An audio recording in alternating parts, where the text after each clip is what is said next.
เราจะมาถวายต้นพระศรีมหาโพธิ์นะคะในถิ่นอันประเสริฐนี้ค่ะนี้2 ต้นนะคะ2 ต้นซึ่งเราก็ร่วมกันนะคะ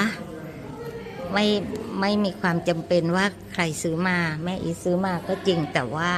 ทุกคนมีสิทธิ์เป็นเจ้าของทั้งหมดค่ะในสิ่งที่ท่านเห็นนี้แหละนะคะ